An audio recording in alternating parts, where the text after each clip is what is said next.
ಸುಕ್ಷೇತ್ರ ನವಲಗುಂದದ ಶ್ರೀಮದ್ ಪರಮಹಂಸ ಸಚ್ಚಿದಾನಂದ ವಿಶ್ವ ಬ್ರಹ್ಮ ಪಂಚಾನನ ಜಗದ್ಗುರು ಅಜಾತ ನಾಗಲಿಂಗ ಮಹಾಸ್ವಾಮಿಗಳ 143ನೇ ಆರಾಧನಾ ಮಹೋತ್ಸವದ ಅಂಗವಾಗಿ ಶ್ರೀ ನಾಗಲಿಂಗ ಅಜ್ಜನವರ ದೇವಸ್ಥಾನಕ್ಕೆ ಶಾಸಕ ಎನ್.ಎಚ್.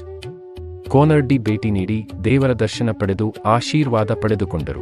ನಂತರ ಮಠದ ಪೀಠಾಧೀಶರು ಪೂಜ್ಯ ಶ್ರೀ ವೀರೇಂದ್ರ ಮಹಾಸ್ವಾಮಿಗಳು, ಶ್ರೀ ಜಗದ್ಗುರು ಅಜಾತ ನಾಗಲಿಂಗ ಮಹಾಸ್ವಾಮಿ ಮಠನವಲಗುಂದ, ಪೂಜ್ಯ ಶ್ರೀ ಸ್ವಾಮಿ ಚಿದ್ರೂಪಾನಂದ ಸರಸ್ವತಿಜಿ ದಯಾನಂದ ಗುರುಕುಲ ಹುಬ್ಬಳ್ಳಿ ಹಾಗೂ ಪೂಜ್ಯ ಶ್ರೀ ಕೃಷ್ಣಾನಂದ ಶರಣರು ಶಂಕರಾಚಾರ್ಯ ಅವಧೂತ ಆಶ್ರಮ ಖಜ್ಜಿಡೋಣಿ ಇವರ ದಿವ್ಯ ಸಾನ್ನಿಧ್ಯದಲ್ಲಿ ಹಮ್ಮಿಕೊಂಡಿದ್ದ ಧರ್ಮಸಭೆ ಹಾಗೂ 357ನೇಯ ನಾಗಲಿಂಗಾನುಭವ ಗೋಷ್ಠಿಯಲ್ಲಿ ಭಾಗವಹಿಸಿ ಪೂಜ್ಯರ ಆಶೀರ್ವಾದ ಪಡೆದುಕೊಂಡರು.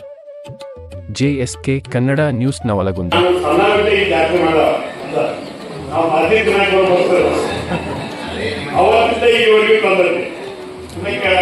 ಬಹಳ ಅದ್ಭುತವಾಗಿ ಕೃಷ್ಣಾಜಿಯವರು ಮಾತಾಡ್ತಾರೆ. ಆ ಚರ್ಚೆಗಳು ಬಹಳ ಕೇಳಬೇಕು.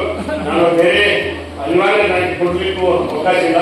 ಅದಕ್ಕೆ ಅವರು ಬಹಳ ಒಳ್ಳೆಯ ರೀತಿಯಿಂದ ಒಂದು ದೊಡ್ಡ ಕಾರ್ಯಕ್ರಮ ಖಂಡಿತ ಈ ತರ ಅಂತ ಅವ್ರಿಗೆ ಅವಕಾಶ ಕೊಡು ಏನಂತ ಅದಕ್ಕೆ ಅವರೇ ಮಾತಾಡ್ತಾರೆ ಅಂತ ಹೇಳಿ ಈ ನನಗೆ ಒಂದು ಆನಂದ ಮಳೆ ಆಗತ್ತ ನೋಡಿರಿ. ನೀವು ಯಾವಾಗ ಮಳೆ ಆಗಿದ್ರು ನೋಡ ಆನಂದ ಬಂತ ಮಳೆ ಆಗೋದ ಅಂತ ಪರಂಪರೆ ಇರ್ತಕ್ಕಂಥ ಅವ್ರು ಹೇಳ್ತಕ್ಕಂಥ ಒಂದು ಉದಾಹರಣೆ ಕೂಡ ಅದಕ್ಕೆ ಅವ್ರು ಆಗುತ್ತೆ ಅನ್ನೋ ಮಾತಲ್ಲಿ ಎಲ್ಲರಲ್ಲಿ ನಮಸ್ಕರಿಸಿ ನಾನು ಮಾತಾಡ್ತೇನೆ ಅಂತ